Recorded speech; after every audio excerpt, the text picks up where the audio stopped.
Quando você cresce e decide que não quer mais a religião, o que você faz? Você deleta os aplicativos. Você para de ir à igreja, você para de orar, para de ler a Bíblia. E tá excelente, tá perfeito. É exatamente isso que você tem que fazer nesse primeiro momento. Mas o problema é que o sistema operacional continua lá. Ele continua rodando com a mesma programação original. Uma programação que diz que você é falho, que a sua vontade é perigosa, que você precisa de uma autoridade externa, que o prazer é pecado e o erro leva a punição. É por isso que você se sabota. A sua autossabotagem, a sua procrastinação, a sua ansiedade, baixa autoestima e diversas outras coisas que você vem tentando mudar e não consegue, não são defeitos seus. Não é isso o problema. Por isso que você nunca consegue resolver, é por isso que você nunca consegue mudar, porque você vem tentando consertar aquilo que não é o problema, é só o efeito. Você já reparou que existem coisas que a gente simplesmente não questiona? Ideias tão profundamente normalizadas, tão culturalmente enraizadas, tão emocionalmente defendidas que basta você levantar uma sobrancelha sobre elas. E imediatamente alguém te acusa de rebeldia, de falta de respeito, de falta de fé, de ingratidão, de querer aparecer. Algumas até dizem: nossa, depois de tudo que Deus fez por você, você vai e vira ateu, cê é doido demais, Jonerval. E se eu te disser que algumas dessas ideias, justamente as que ninguém quer encostar, são responsáveis por prender milhões de pessoas numa prisão psicológica que elas nem sabem que existe? É curioso. Hoje em dia todo mundo fala de ansiedade, de autossabotagem, de impostor, de baixa autoestima, de relacionamento tóxico. Todo mundo tenta resolver essas dores com produtividade, com hábitos, com disciplina.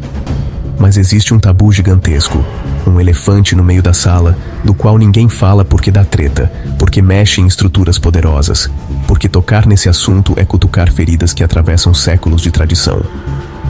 Mas alguém precisa dizer isso, e hoje eu vou arriscar. Porque se você sofre com ciclos de autossabotagem, procrastinação, culpa-vergonha, medo de errar, medo de assumir quem você realmente é, existe uma chance muito maior do que você imagina de que tudo isso tenha uma raiz que você nunca cogitou olhar de frente. Uma raiz que não está na sua personalidade, não está na sua genética e muito menos está na sua falta de força de vontade. E essa raiz é tão profunda, tão silenciosa e tão poderosa, que justamente por isso quase ninguém a reconhece. Eu sei que o que eu vou dizer agora pode incomodar muita gente, mas também sei que pode libertar outras tantas. Então respira fundo, porque a partir daqui, talvez você nunca mais enxergue a si mesmo da mesma forma. Sem mais delongas, bora pro vídeo. Você decide que agora tudo vai ser diferente. Você define uma meta clara. Talvez seja para começar aquele projeto, terminar aquele curso, cuidar melhor da sua saúde ou finalmente sair daquele relacionamento que tanto te faz mal. Você sente a motivação, você visualiza o resultado, mas aí chega a hora de agir e alguma coisa te paralisa. Você se pega rolando o feed do celular por horas, você encontra 1000 outras prioridades urgentes. Você promete a você mesmo que começa amanhã. Você procrastina, você se sabota e logo em seguida vem aquela onda de autocrítica. Aquela voz familiar dentro da sua cabeça te enchendo de críticas. Você é preguiçoso, você não tem disciplina, você nunca termina nada, você sabe que não é bom o suficiente. Você já viveu esse ciclo? Esse looping infinito de querer e não conseguir e que sempre vem seguido por uma ressaca de culpa e vergonha ou um monte de outros sentimentos negativos sobre você mesmo? E se eu te disser que a causa dessa paralisia não é preguiça? E se não for falta de disciplina? E se não for problema nenhum com você? E se tudo isso for, na verdade, um sintoma? Pode ser que você que está me assistindo aqui agora já tenha tentado mudar a sua vida de muitas formas. Você já leu livros, você já ouviu podcasts, você já assistiu vídeos que diziam: reprograme suas crenças limitantes, os 5 passos para vencer a procrastinação, como acabar com a dependência emocional. Você passa a vida inteira tentando consertar os defeitos que você acha que tem. Você trata os sintomas um por um, mas a febre sempre volta. A doença continua lá, intocada, porque ninguém nunca reconheceu ela como uma doença, como causadora dos defeitos que você está tentando consertar em você. Ninguém nunca te apontou a verdadeira causa do porquê você vive repetindo os mesmos ciclos de autossabotagem. E hoje eu vou te dar esse nome. E entender isso pode ser o passo mais importante da sua vida daqui em diante. O nome disso é trauma religioso. E antes que você pense, Aline, mas eu nem sou mais religioso, ou eu nunca fui tão radical assim, entenda, o trauma religioso não precisa de um crachá de igreja para te afetar. Ele é um sistema operacional que foi instalado na sua mente, muitas vezes lá na sua infância, e ele continua rodando em segundo plano, silencioso, controlando as suas decisões, suas emoções e principalmente a sua capacidade de avançar na vida. Ele é a causa raiz da sua autossabotagem e de muitos padrões autodestrutivos que você vem tentando se livrar, talvez durante anos. E hoje, se você quiser, eu vou te mostrar como vamos começar a trazer esse inimigo invisível para a luz. E eu sei o que você pode estar pensando. Trauma? Mas eu não sofri nenhum tipo de abuso físico na igreja. A minha família era religiosa, meus pais eram super conservadores, mas era tranquilo. E é aqui que a gente precisa dar um passo para trás e entender o que o trauma realmente significa nesse contexto. A nossa cultura ensinou a associar trauma a um evento único, violento e extremo. Um acidente, uma agressão, uma briga, e sim, isso é trauma. Mas o trauma religioso do qual eu estou falando é mais profundo e é bem mais sutil. Ele é diferente porque não precisa de um único evento. Ele é um trauma sistemático. E o que isso significa? É que o trauma religioso é o resultado de crescer e viver imerso num conjunto de regras e crenças que de forma constante e sistemática atacam os pilares da sua saúde mental, a sua identidade, a sua autoestima, a sua autonomia, a sua visão de mundo, as suas ideias e pensamentos sobre carreira, sexo, sexualidade, casamento e filhos. Tudo. Entende a diferença? O trauma religioso não é um evento isolado. Ele é o resultado do conjunto de crenças centrais dentro de você, que foram influenciadas diretamente por conceitos religiosos. E justamente por isso, elas são tão difíceis de reconhecer. E em um país onde 80% das pessoas são cristãs ou religiosas, é praticamente impossível você encontrar alguém que entenda e veja como a estrutura religiosa é traumática e totalmente prejudicial para a mente humana. Pensa na sua mente como um celular novo zerado. Quando você nasce, ele vem até sem sistema operacional. A educação que você recebe, a cultura onde você vive e principalmente a religião não instalam apenas alguns aplicativos que você pode usar ou não. Não, a religião, especialmente quando introduzida na infância, instala um sistema operacional inteiro de funcionamento da sua mente. E não importa se você é muito ou pouco religioso, se você não nasceu dentro de uma família religiosa, mas eles eram extremamente conservadores, porque sim, o conservadorismo é religioso, é absolutamente a mesma coisa. O conservadorismo, ele nasce na religião. E esse sistema operacional define as regras fundamentais de como o seu celular funciona. Ele roda em segundo plano o tempo todo de forma invisível. Ele gerencia como você processa essas informações, como você lida com os erros, como você se conecta a outros, com o mundo à sua volta e qual o seu valor fundamental como ser humano. Mas quando você cresce e decide que não quer mais a religião, o que você faz?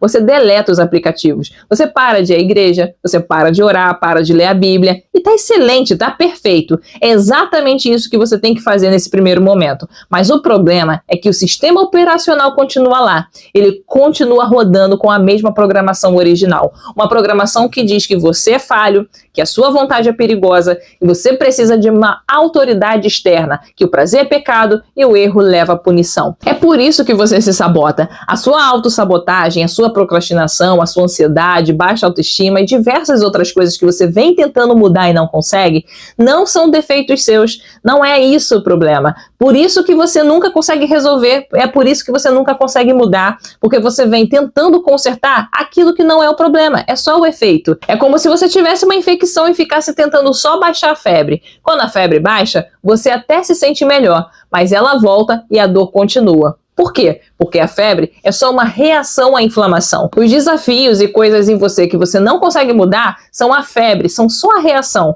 O problema, a inflamação, é uma outra coisa, tá nas suas crenças. E se você chegou até aqui, é porque eu acredito que essa conexão fez sentido para você. Então já clica em gostei, porque isso é muito importante e muita gente acaba saindo do vídeo e esquece de curtir ou comentar. E isso ajuda o YouTube a entender que esse conteúdo tem valor e alcançar mais pessoas. Isso também me motiva a continuar esse esse trabalho. Então já deixa a sua curtida e vamos continuar, porque entender o problema é só o primeiro passo. E eu quero te mostrar 3 pilares, as 3 crenças centrais do sistema religioso que causam a maior parte da sua autossabotagem e dos desafios que você não consegue superar.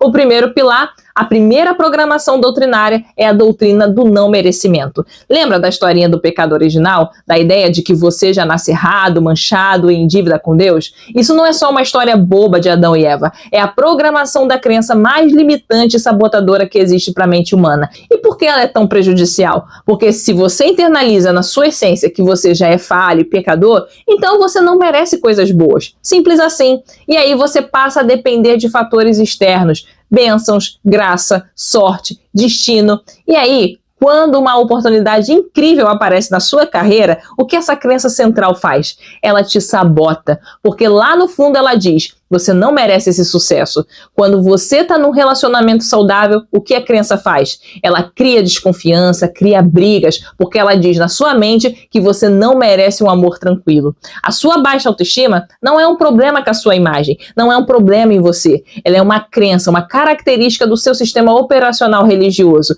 Ele foi projetado para te fazer sentir pequeno, para que você precise de um Deus grande. Na crença religiosa, você não é nada, você não é merecedor, você é falho, é indigno, é pecador. E o Deus religioso, sim, ele é grande, mas quer que você se diminua para que ele cresça. E que você se humilhe, chore, implore, se prostre, se ajoelhe, coloque o seu rosto no chão.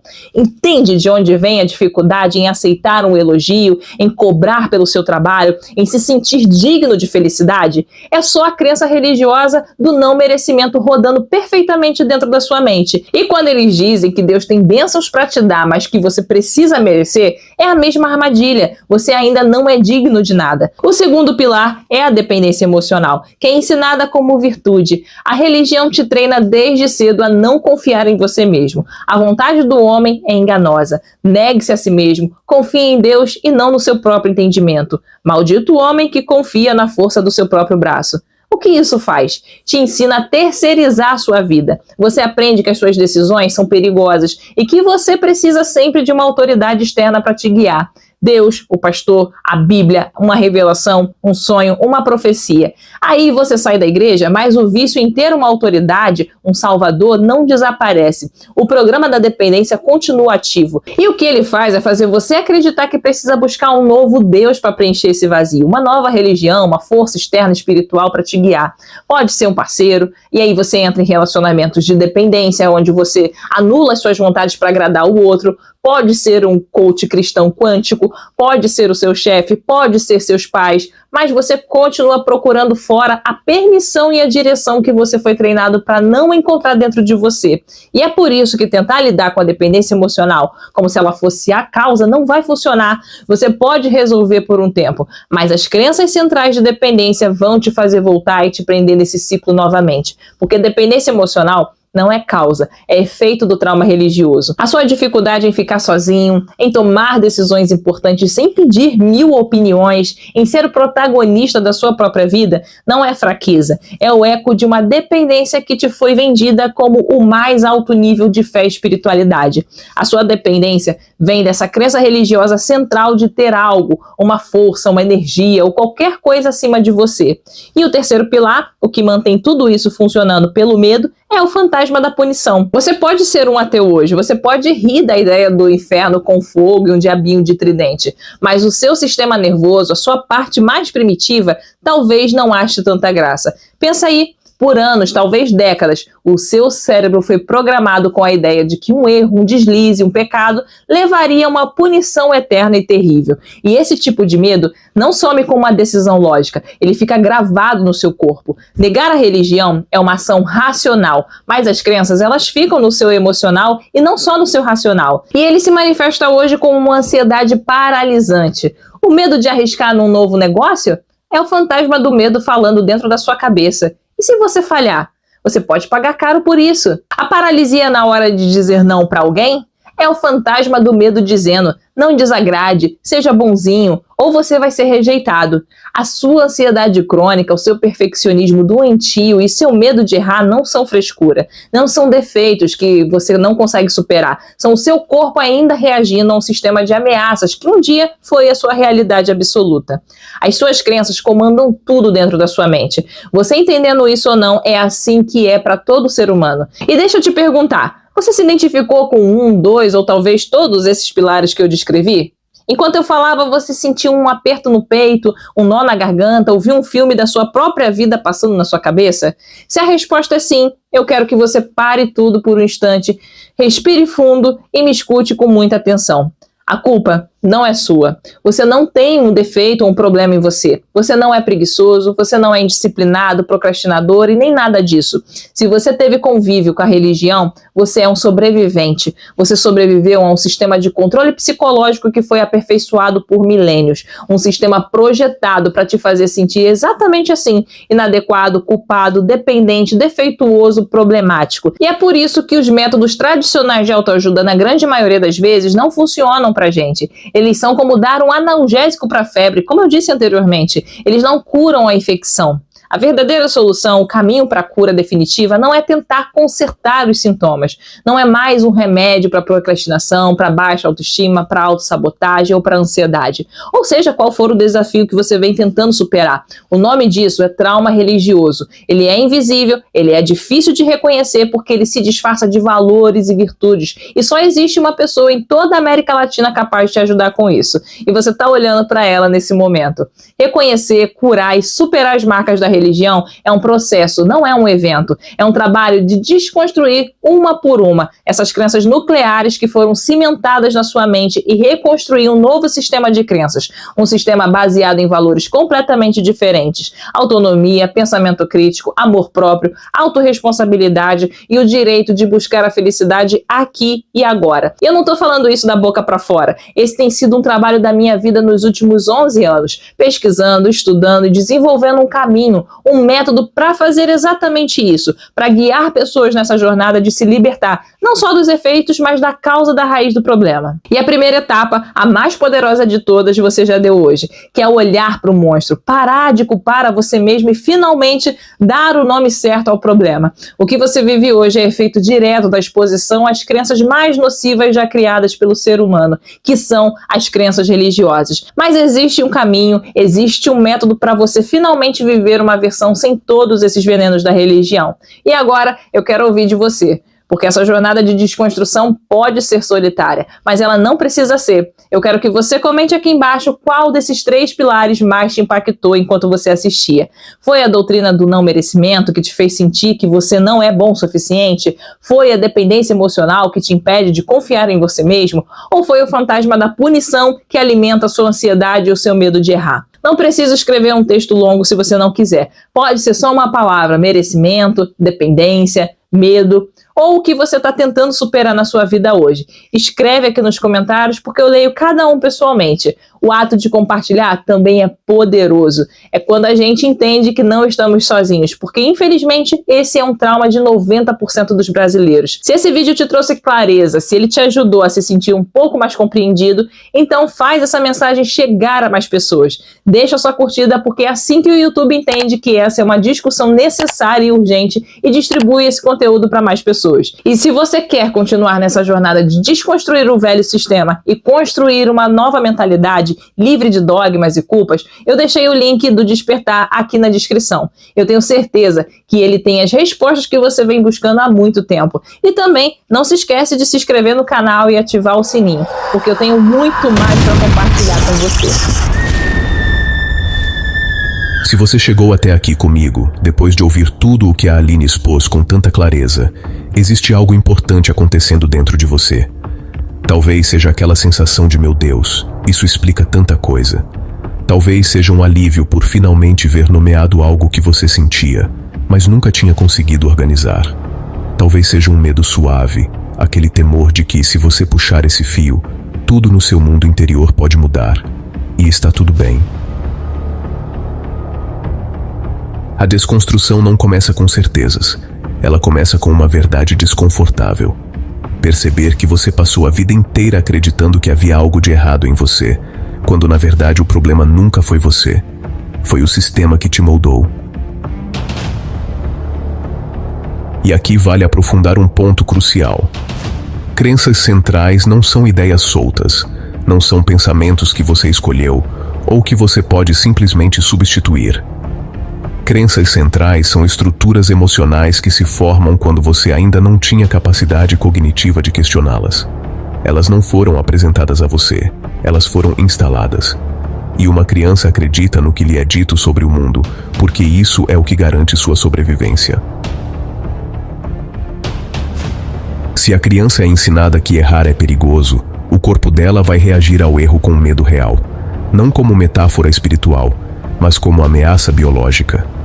Se ela aprende que alguém lá fora sabe o que é melhor para você, ela vai crescer duvidando da própria intuição, mesmo quando adulta. Se ela ouve repetidamente que você não é suficiente, essa mensagem não vira apenas uma frase. Vira a lente através da qual ela enxerga tudo. O trauma religioso não é sobre culpar pais, avós, pastores ou líderes. A maioria dessas pessoas reproduziu o que também receberam, acreditando sinceramente estar fazendo o melhor. O ponto é entender como um conjunto de crenças, independente de intenção, pode impactar o funcionamento psicológico. Esse trauma se torna invisível justamente porque ele se disfarça de moralidade, de virtude, de bondade. Ele se veste de cuidado, de propósito, de salvação. Por isso é tão difícil reconhecê-lo, porque você aprendeu que questioná-lo é pecado, é rebeldia, é ingratidão. Então você se cala, você normaliza, você se adapta. E adaptação, quando dói, também é trauma. Depois de sair desse ambiente, o que muita gente sente não é liberdade, é vazio. Um buraco interno que parece pedir direção, aprovação, pertencimento. Porque você passou anos sendo guiado por uma bússola externa. Quando essa bússola desaparece, não sobra autonomia, sobra desorientação. E o que você chama hoje de ansiedade, autossabotagem, procrastinação ou sentimento de inadequação, muitas vezes é apenas o eco emocional de um sistema inteiro que condicionou você a acreditar que a sua própria vontade não é confiável. E talvez o ponto mais profundo de todos seja esse: o corpo guarda aquilo que a mente tenta esquecer. Você pode racionalizar, pode dizer não acredito mais, pode até rir do que um dia te assustou. Mas o corpo não usa lógica para interpretar o mundo. O corpo usa memória. E se, durante anos, a ideia de errar era associada à punição, é claro que hoje você trava quando precisa tomar uma decisão importante. Se por anos você aprendeu que desejar é perigoso, é claro que hoje você se sente culpado quando começa a querer algo grande. Se durante a infância a mensagem central era você deve ser pequeno para Deus ser grande, é evidente que agora adulto, você sinta vergonha de ocupar espaço, de brilhar, de dizer eu mereço. A cura começa quando você percebe que essa voz interna não é você. É apenas uma gravação antiga, repetindo mensagens que um dia tiveram poder na sua vida. Mas você não precisa mais obedecê-la. E existe um detalhe que poucas pessoas falam. Desconstruir o trauma religioso não é virar ateu, não é rejeitar espiritualidade, não é abandonar fé. É simplesmente recuperar a capacidade de pensar, sentir, decidir e existir sem medo. É restaurar a autonomia que foi enfraquecida. É reconectar você a você mesmo.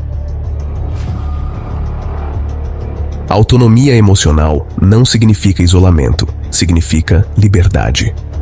Amor próprio não é arrogância, é sobrevivência psicológica.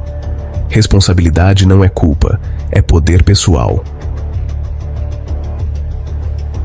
E talvez você esteja pensando, ok, eu entendi o problema, mas como se cura isso na prática? E a resposta é que não existe uma fórmula única. O processo envolve desfazer camadas profundas. Envolve observar cada reação automática que surge em você como um eco antigo, não como uma verdade absoluta. Envolve aprender a reconhecer a sua própria voz, porque durante anos essa voz foi abafada. Envolve reconstruir a sua confiança, não como um ato mágico, mas como resultado de escolhas pequenas, consistentes, íntimas. Se alguma parte desse vídeo tocou você, respira um pouco. Sente o impacto. Isso não é fraqueza. É movimento. É a sua história sendo reorganizada por dentro. É você percebendo, talvez pela primeira vez, que merece existir com espaço, com voz, com presença. E se essa mensagem encontrou você hoje, então provavelmente ela também pode encontrar alguém que você ama. Alguém que ainda está carregando um peso que não percebeu que não é dele. Então, antes de ir embora, eu quero te pedir 3 coisas simples e importantes. Primeiro, se inscreve no canal. De verdade. Isso faz toda a diferença para que essa conversa continue existindo, crescendo e alcançando mais gente que precisa escutar isso. Deixa um comentário aqui embaixo. Pode ser uma frase, um insight, algo que você sentiu. Sua voz importa. E compartilhar sua experiência ajuda outras pessoas a não se sentirem sozinhas. Compartilha esse vídeo. Manda para alguém que você sabe que sempre carrega o mundo nas costas. Às vezes, um vídeo como esse é a primeira rachadura no muro do silêncio. E claro, muito obrigado por ficar até aqui. Obrigada pela coragem de sentir. Obrigada por permitir que essa conversa faça parte da sua jornada. Isso já é cura. Isso já é começo.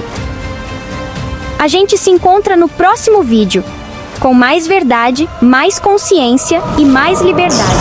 Parabéns pela sua coragem de olhar para dentro e obrigada por me acompanhar até aqui. Espero você no próximo vídeo. Desperta!